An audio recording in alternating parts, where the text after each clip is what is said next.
We were just watching a straight eye gouge there by Michael Myers, which you guys just saw for the intro if you're watching on YouTube.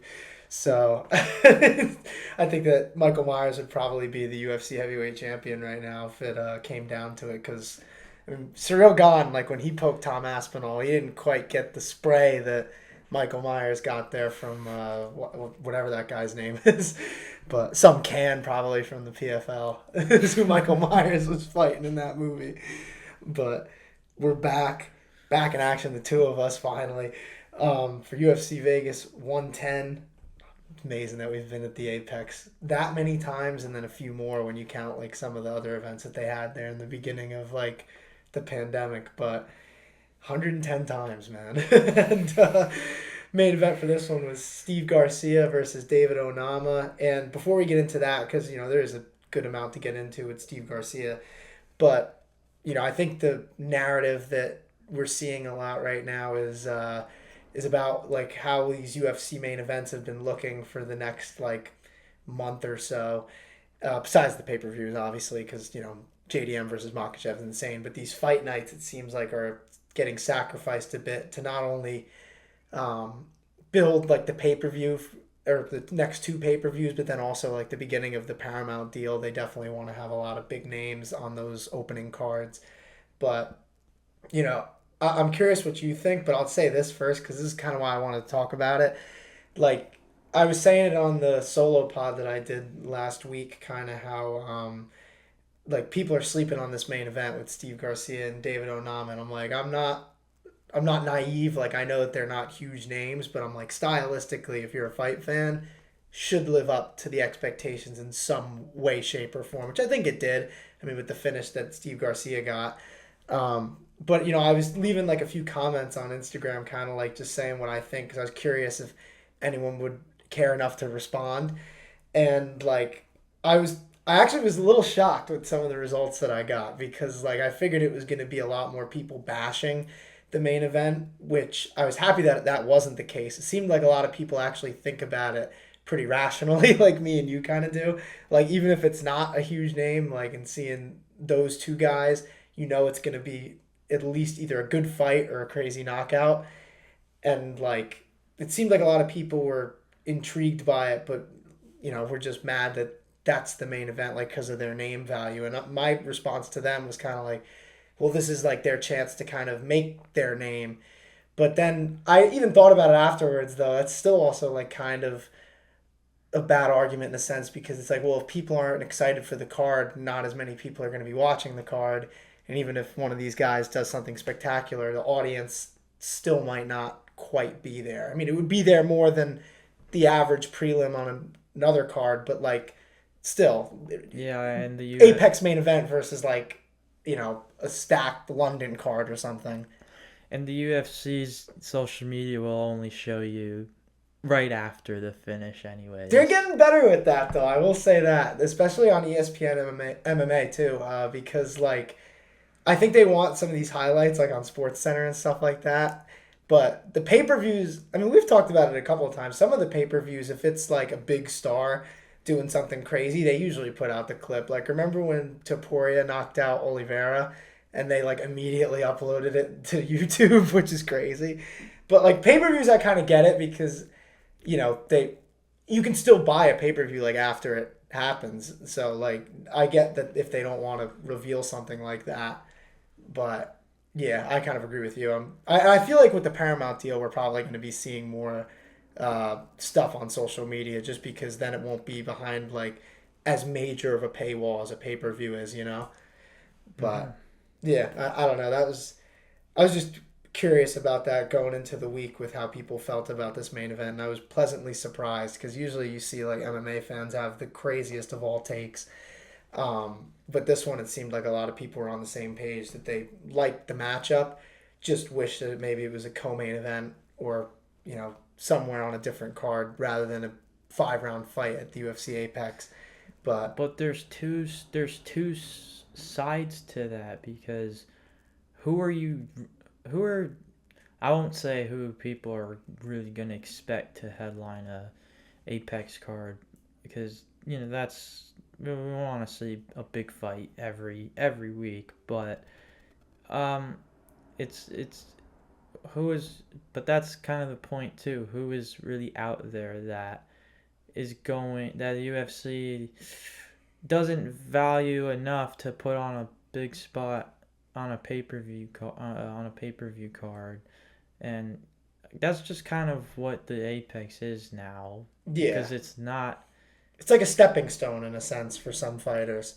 Like Yeah, a lot of these guys who you see coming up now, like the Steve Garcias of the world, Michael Morales, even Bonfim next week. Like these guys have really made their bones in the UFC Apex in a sense, and I just it just messes with me because it's like it's kind of just greed. Like they don't want to go to cities that aren't going to pay for them, but that's like what I loved about the UFC when I first got into it is like they went everywhere. Like there was UFC Chile, like just I remember what was the one.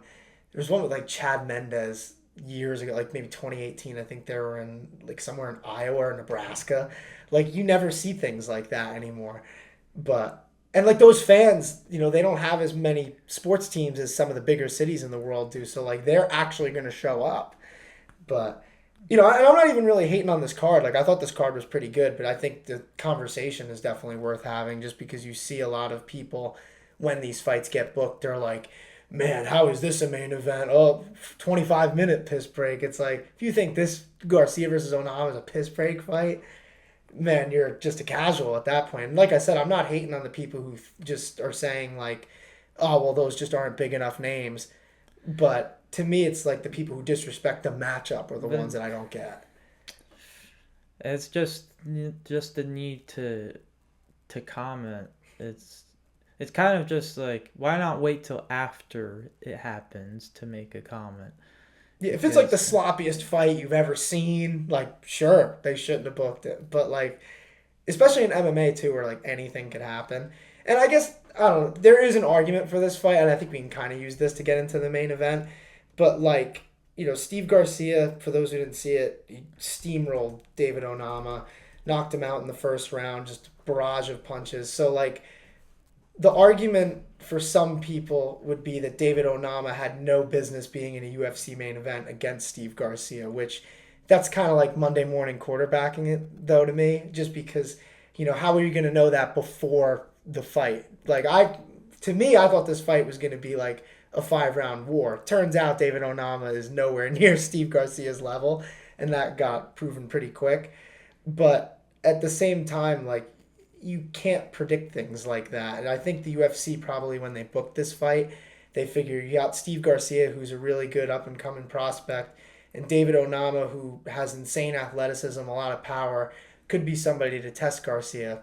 Ultimately, it wasn't, but I still think that this is like a worthy main event, especially considering what Steve Garcia was able to do. I mean, I want to see this guy fight some better featherweights out there. I mean, they were talking about Josh Emmett, Yusuf Salal. I was thinking even John Silva could be a fun one after this.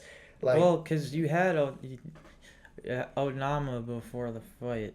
He was like, he made sure that this was going to be a standing bout.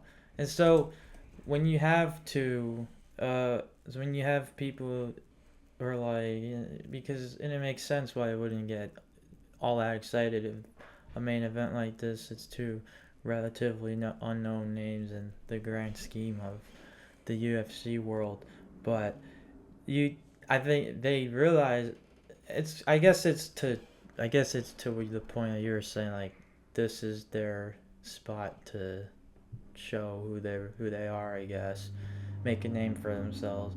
Because I think clearly he wanted this to be an exciting 5-round fight, but Garcia, well, see, I like, think Garcia anyways just a better fighter, and now yeah, he did it in the main event, and he's just right there in the title picture now. like if this fight was the final prelim of a pay per view card, would we be really going crazy into Steve Garcia?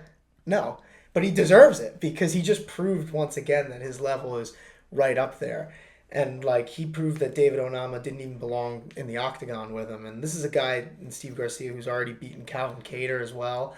So I just want to see him take a step up, and I'm glad that he got a spotlight like this, and hopefully people were watching because I mean, like I said, this guy's going to be around the featherweight division for a while. I think that's for sure. I mean, when you look at his skills, he's just relentless in there. The way he goes forward and is just constantly on the gas pedal with his offense.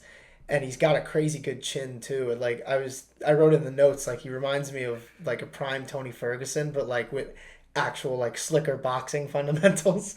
Because Tony would just walk forward and just eat shots and then just outlast you. But Garcia is walking forward like a zombie, but he's also like a lot cleaner with it, which is it's pretty impressive to see like the evolution of the game through a guy like that. And like I said, I think there's a lot of fun fights for him out there right now.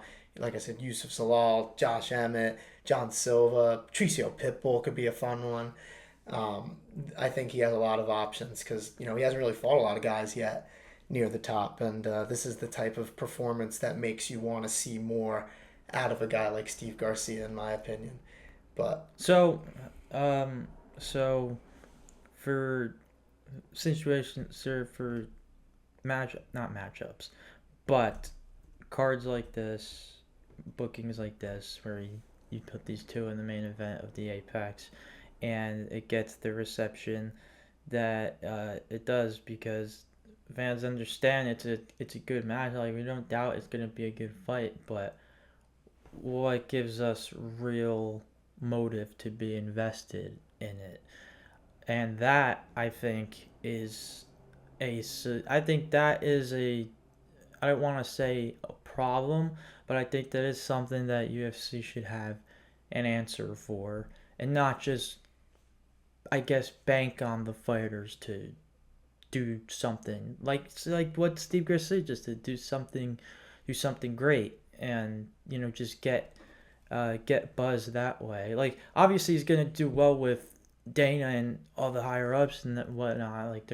they you can't even then like when the rankings update, like he's gonna have a very nice spot. Like he's well now in the thick of the title conversation at 145 pounds, but he's still obvious. There's still more names to rattle off and stuff, and so I guess people understand. Like yeah, he's on a good trajectory, but like hey, this is still the only this is still only UFC card of the week. People wait the whole week for the card to come and whatnot. Especially like this year, like sometimes even 2 weeks and stuff. But in this case, waiting the whole week for especially after that main event of the pay-per-view. But people are itching for this next card, and so they get met with the Apex.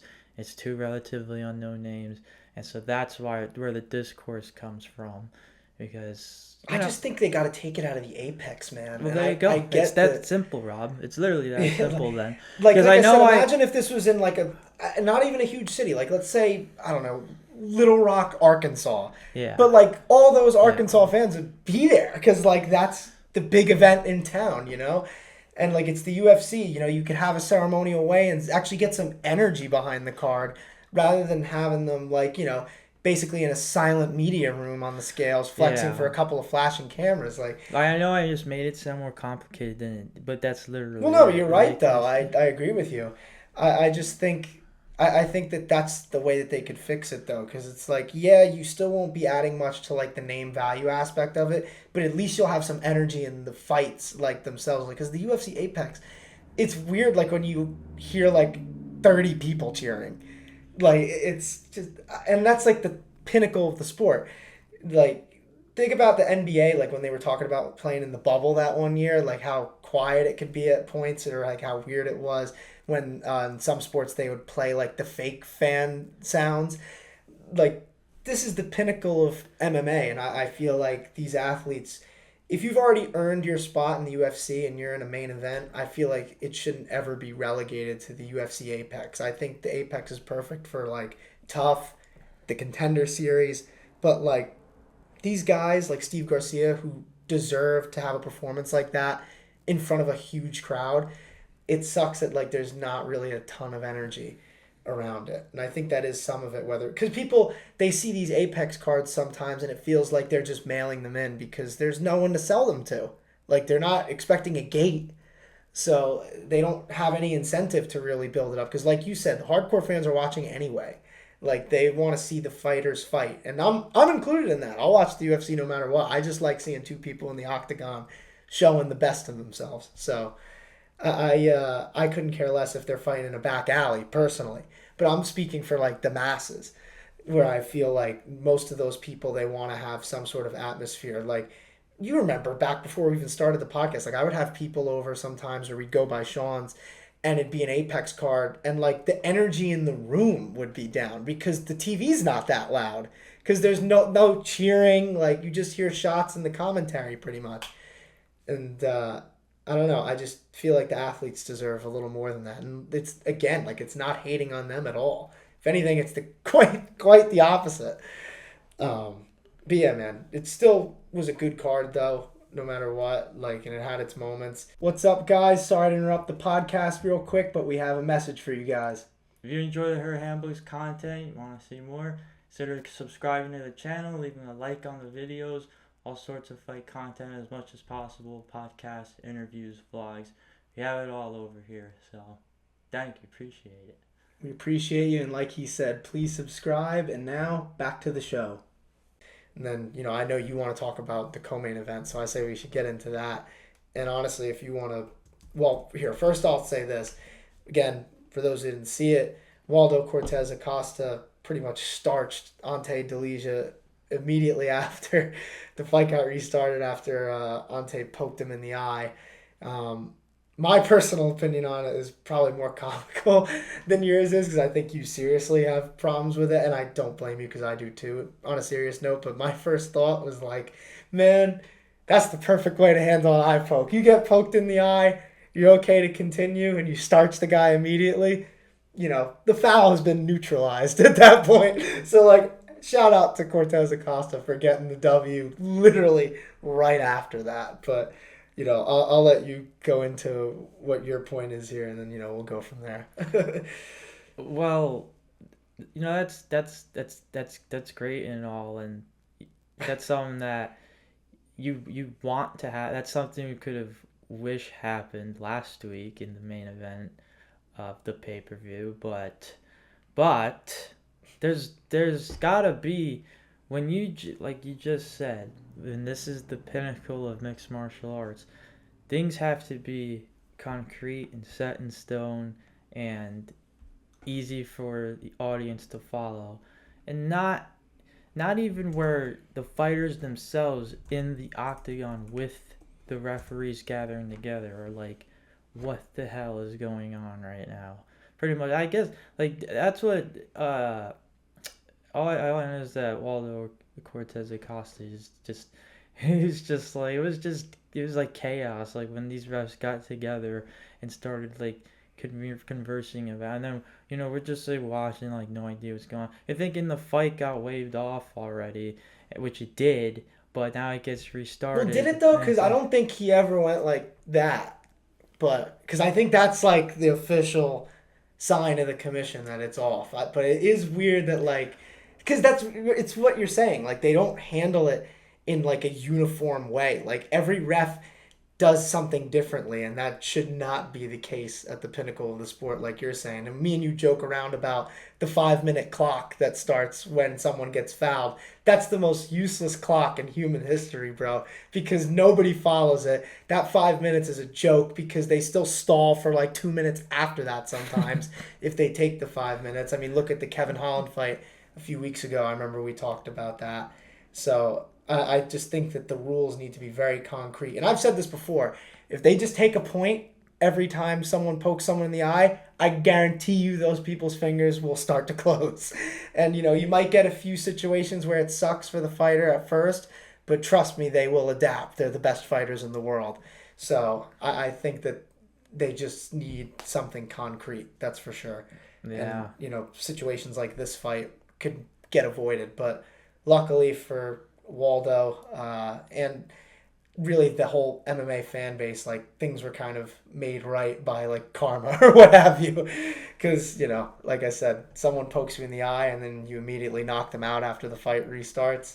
That's like like I said, advantage neutralized, because I do think that there are fighters who take advantage of that, knowing that they're not going to get a point taken away the first time, Yeah. and knowing that a lot of fighters aren't going to do what Tom Aspinall did, and they're going to fight through it even if they can't see, and then they lose because of it, which I think, again, more people should do what Tom did. Because how are you supposed to train for getting poked in the eye? Yeah. You know, you're in the gym with your team, and it's like, okay, here's the part where I Michael Myers you. Yeah. Well, my whole thing, like, even when everybody is, and still everybody is really ragging on Tom Let's Aspinall. condition your eyeballs. But they're like, why are they mad at the guy who got fouled? Like, I just don't understand that. What was the case with Waldo here? Well, no, I'm not saying with Waldo, because we're kind of going about the eye pokes right now. But like, all right. I just think that people who are talking about Tom Aspinall, though, like, it's just crazy that, you know, he got poked in the eye. And I'm not even saying Gon did it intentionally, because he clearly, well, hey, who knows? But I don't think he did. Especially when you're winning the fight. Why would you do that? I just think it's odd, though, for people to be mad at Tom Aspinall for getting poked. They're like, yo, he's faking it. You should fight through. I'm like, how do you know? Like, can you see out of Tom Aspinall's eyes? I didn't know that. If that's a power I'd like to unlock, looking at the world through other people's vision. But it's just, and they compare it to, like, past fights and stuff, or, like, DC fighting Stipe and getting poked in the eye and still continuing. But, like, all the situations are different. Like, who knows what would have happened if DC had taken that fight in the middle of his prime. You know, he might have did the Tom Aspinall thing and taken off. But, like, that was his final fight. You really think he's going to let it end in, like, a no contest? Like, it's different situations call for different things. But I think a lot more fighters should be doing what Tom did. And because looking out for themselves. Here, the way you think about it, which means taking a point away, the way I'm going to choose thinking about it is, well, clearly, but at the same time, because you can take, people think they can take advantage of it, in which they have been able to. As much as an eye poke is supposed to be a mistake, like, now we're getting to a point, like, dude, if it's not gonna get any better within how how it's treated by the referee and doctors within the fight, then who's to say that it's gonna get any better? Who's to say it's not gonna actually become like a strategy that some fighters might try to take advantage of or whatnot?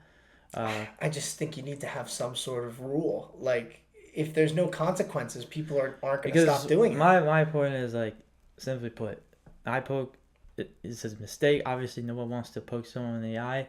And pretty much, if you make a mistake in the octagon, like, you could pay a bad price for it. Now, obviously, if you eye poke someone, doesn't mean it's not like having your chin up and getting uppercut or front kicked right in the jaw.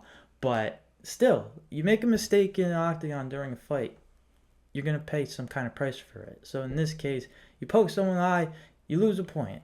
That's it. I just think it should be like that, because it's like, again, they're the best fighters in the world. They will adjust. Like, think about the pitch clock in MLB. Like, everybody was talking about that being a bad thing at first. They all adjusted very quickly, mind you. And I think the same thing would happen with eye pokes. Once you start to see fighters losing decisions and losing half of their paycheck because they poked someone in the eye, accidentally or not, I guarantee you their fingers will stop coming out like that. Like, the people who constantly say that, oh, it's just a part of the sport, that's nonsense, dude. Like, I didn't start watching the UFC, like, probably until, well, I was watching it around, like, 2015 when I was a kid. Yeah, but I didn't get really into it until 2018. Dude. But I don't remember seeing this many eye pokes when I first got into the UFC. Yeah, because, like, you know why? Even because, you, like... because UFC and MMA in general would get to where it's at now if eye poking was as prevalent as we're for some reason we're starting to see. Like, I've never seen so many fighters fight like this, too. Like, with their fingers out. Like, that...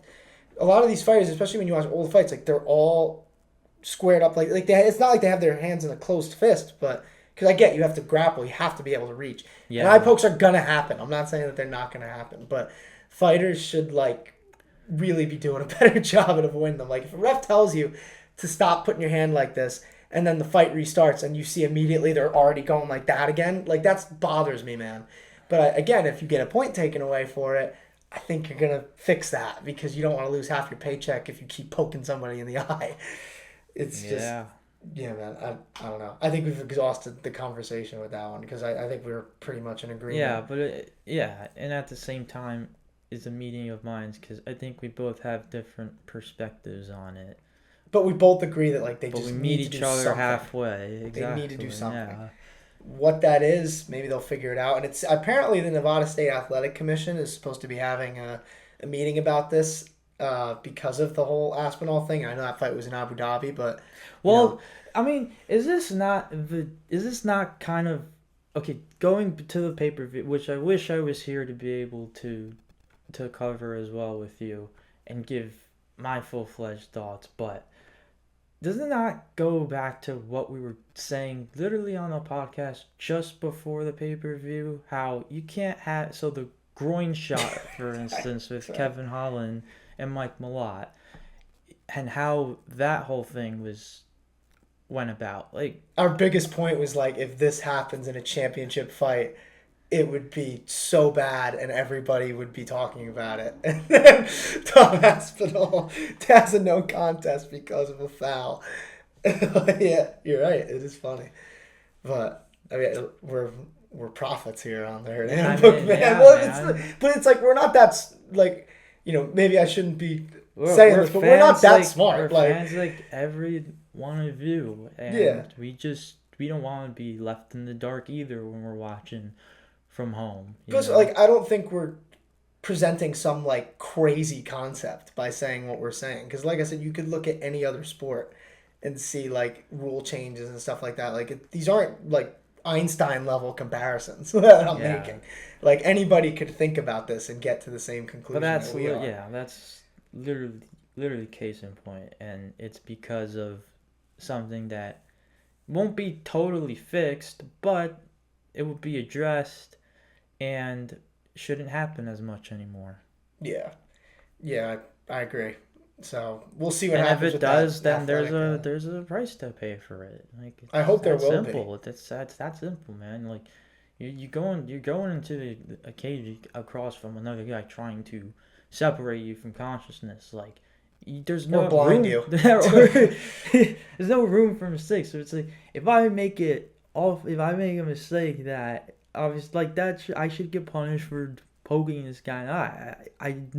You're not gonna win a fight by trying to poke a guy's eye out. Yeah, So well, because that's what I'm saying. Like all these fighters, they go back in even if they can't in see. the streets, go for Well, it. yeah, that's But different. Hey man, there's no Nevada State Athletic Commission yeah. street fights as far as I know. Exactly. But When you have an entire commission and a certified referee in between you, like something's gotta be better. yeah, man, I don't know. I have hope, especially now that Yeah, what we'll happened see. with that pay per view. We'll I think that see. that's going to open a lot of eyes. And like I said, Nevada State Athletic Commission is going to be talking about Yeah, it soon. yeah. I So think we've definitely worn this topic down. yeah, Um, we've talked about it so many times. Like I'm not surprised that now we're finally talking about it after like multiple big spots that it's happened in now. So I'm glad that everybody's starting to see it. yep. But besides the card, though, I did want to get into this a little bit because I thought it was a fun little topic. But Ronda Rousey has been in the news waves lately in MMA because a lot of comments about Joe Rogan, Khabib, and just the MMA world in general. And it seems like every time Ronda Rousey talks, the MMA fan base just rips her to shreds. And in this case, I'm intrigued to hear your thoughts on this, but personally, mine are a bit mixed. Like, she said that Joe Rogan is, quote, not an expert. He's a fan with an audience, never fought, and said Taekwondo is not fighting. Then another thing that she was getting some heat for was talking about how she said Khabib retired before reaching his limits and said that fans would hate on him more if he stayed around and eventually lost. So with the Rogan thing, I kind of think she's a bit off. Like Joe Rogan has a lot of knowledge about the sport, even if he wants to talk about how Benson Henderson's the first guy to land the calf kick about 600 times per pay per view. But he knows his MMA, so like, I don't agree with that one. But the Khabib one, I kind of do get because you see it a lot. Like anytime a fighter loses in a high profile spot, it's immediately like they weren't that good in the first place, or they're washed, they're never going to win the title again. So like I kind of do get what she's saying with that, but with MMA fans and Ronda Rousey, I think it's tough because Ronda, she looks very bitter sometimes when she says these things, and it looks like she's just hating, when in reality, like sometimes she actually has like a half decent point, like the one about Khabib, because MMA fans can have such a short memory, but because of the way that she delivers it, and she just constantly shoots herself in the foot because she alienates herself from the people who she says don't like her, but she treats them as if they're idiots, and that's why they don't like her. So, because Ronda talks sometimes with a very like condescending attitude, and then she wonders why the fans don't like her. But in reality, like I said, what she's saying isn't that crazy, at least in the one point about Khabib. But yeah, I wish that fans would give her some more respect, considering that women wouldn't even be in the UFC if it wasn't for Ronda Rousey. And when she was in the UFC, she definitely built her brand to a point that brought a lot of new eyeballs to the sport in general. But I just, like I said, I think she shoots herself in the foot sometimes with this type of stuff because of just the way that she decides to give her opinion. Like if she just said what she said about Khabib and didn't like talk about how MMA fans are like glazing him and stuff like that, like I think that people maybe would be a little more receptive to it, but it's like she immediately has to like hate on the fans to give her take, and I think that's why fans don't like her because it comes across as so bitter when she does, even if her points make sense. So I don't know if you agree or disagree with the stuff that she said or what I just said about it, but a lot of people have been talking about it lately, so I wanted to bring it up. Well, what Since have the people been saying about it? it's the typical stuff. Everybody hates Ronda. It's just they like what I'm saying. They think she's bitter. She doesn't. She can't just like let it go. Then you have the people saying that she's a hypocrite because Yeah, but she lost and then quit in a sense. Which let what go? Like, why she?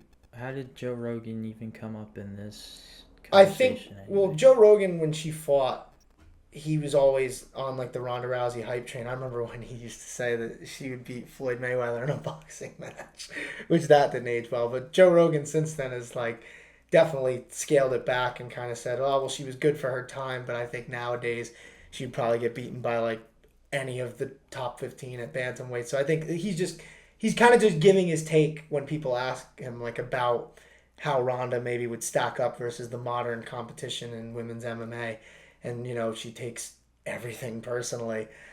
And I get it though, like because you train hard and you do all the things that she's been able to do in the sport. Like I get then why you'd be mad when people are kind of like kind of ragging on your legacy a little bit or ragging on your skills. But at the end of the day, it's like any sport. Like the sport evolves. I don't want to see fighters in 10 years who aren't capable of beating the fighters of today. It's just the way the sport works and really how all sports work. Um, but yeah, I just think that a lot of the fans they just kind of shit on her. They're just saying she's very bitter, can't let anything go about what people say about her.